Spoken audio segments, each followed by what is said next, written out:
there is an essential nature of human. What do Christians believe is most fundamentally true about humans?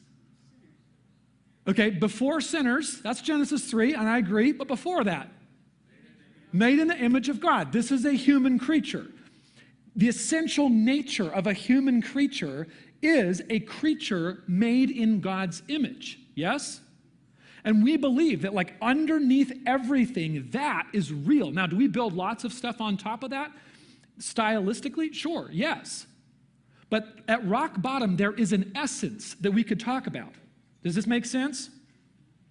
And then we'd say every human being also, yes, is a sinner. Every human being is bent toward their own narcissistic idolatry of themselves. And that's part of the makeup of human beings this side of eternity.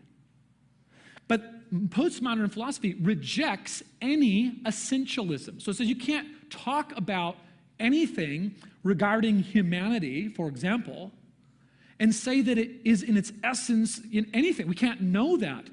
Then where that goes, and this starts to get real sticky, is when we begin to talk about the reality of sex.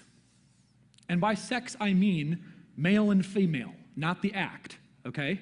Male and female.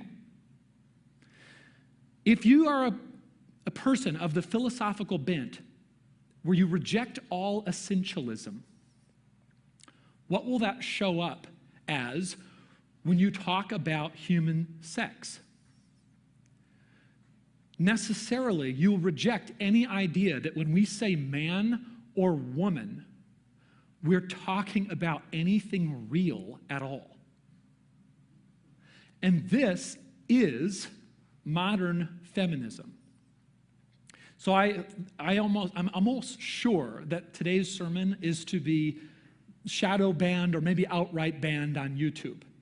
Because I can say with absolute clarity that I am not a feminist. I'm not a feminist. Many Christians today might identify themselves as feminists, and I think the only reason that people do that is because they don't actually understand what feminism teaches, what the ideology of it is. There's what we would call 3 waves of feminism. We are currently today in 2024 in what's called third wave feminism. First wave feminism was a movement of the late 1800s, and it was primarily about women gaining the right to vote, to be actual participants in society and citizens of our society. Fine. It's all well and good. Second wave feminism started in the 60s and the 70s, and it began to, first wave feminism said, we're fine with the idea that men and women are different, but both should be allowed to have full participation in society. Yes? How many people agree with that? Okay. Second wave and now third wave feminism went way beyond that and began to posit that there is no actual essential distinction between men and women.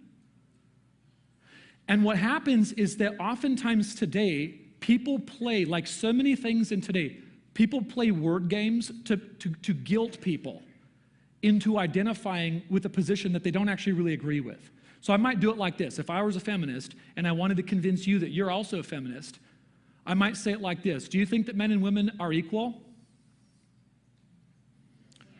Do you think that men and women should be equal? So I hear yes. Does anybody say no? Okay, now who said that? Define equal. Yeah, there's the kicker, right? But see, in our culture today, we don't have nuanced, good conversations. We just play word games and we do gotcha moments. And so the moment somebody says, that's what I would say, like define equal. Because if by equal you mean like the equal sign, like mathematically, you know, if I were to put up on the screen here, A equals B, what does that mean? It means that there's no difference at all between A and B. That's what it means. There's no difference. I could put A on this side equals B on this side. I could put B on this side equals A on this side, and there's no difference. So if men and women are equal in that sense, then it means there is no difference at all between men and women. Now, how many people agree with that? I think very few people agree with that. But that is the definition today of feminism. And I'll show you a couple places. Once again, I read many books that I would never recommend to you, church, so that you don't have to read them. And I don't want to misrepresent anybody. I don't want to straw man anybody. But the reality is that modern feminism rejects, because it is part of a postmodern philosophy, it rejects any essentialism at all, and it therefore posits that men and women are interchangeable. And therefore, the goal of modern feminism is to eliminate any distinction between male and female. This is not a new idea. There's one of the most well-known feminists of the second wave feminist movement, a woman named Shulamith Firestone. And she wrote a book in 1970. Now, if you Google Shulamith Firestone, what you'll find is that people today, in 2024, are talking about how incredible this book was and how we all need to remember what Shulamith Firestone taught us about the reality of human beings and men and women. In this book, 1970 book, it's called The Dialectic of Sex, subtitled The Case for Feminist Revolution. And she says this, could not be plainer. Just as the end goal of socialist revolution was not only the elimination of the economic class privilege, but of the economic class distinction itself, so the end goal of feminist revolution must be, unlike that of the first feminist movement, not just the elimination of male privilege, but the elimination of the sex distinction itself. Genital differences between human beings would no longer matter culturally. And she goes on in this book to sketch out her utopian vision of what a truly good world would look like. And in that world, because she believes that there is no difference between male and female, really, she foresees a world in which there are no more marriages because marriage is oppressive to women, and no more biological families because biological families breed and reinforce power structures and are oppressive to women and children. She believed that we needed to bring about artificial wombs so that women would never actually have to carry and bear children anymore. And she believed, therefore, in complete autonomous sexual freedom to be expressed in any way imaginable. Again, because her philosophy was that we define what is good and not good, real and not real, essential and not. And this gets super, super dark. In her work, she posited that one day, in her utopian vision, moms and dads would not raise kids, and they would not raise them through adolescence.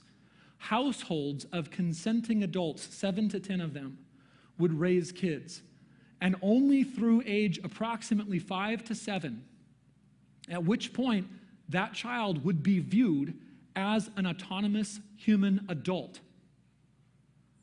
free to enter into whatever kind of relationships. Now, I'm not strawmanning this at this point, but I'll give my take on this. Whatever relationships an actual adult could trick that kid into. It's disgusting. And all of this comes from a basic rejection of the idea that men and women are different. Christianity is fundamentally, basically irreconcilable with modern feminism. Why? Because Christianity is a patriarchal, misogynist superstition? No. That's silly and stupid. Rather, because Christianity posits that human beings are sexed creatures that are not interchangeable. So in other words, when you think about who has God made you to be, it's actually not complete. Your thinking there is not complete when you stop at the level of God has made me a human. And what do I think? What kind of human has God made me to be? Christianity, the biblical teaching, is not that God made you as an androgynous, gender, sexless human. The biblical teaching is that God made you as a human male or a human female. And as you consider the calling of God on your life, the vocation of God, and again, to last week, we don't mean job there. We mean the calling of God for you to become who he made you to be.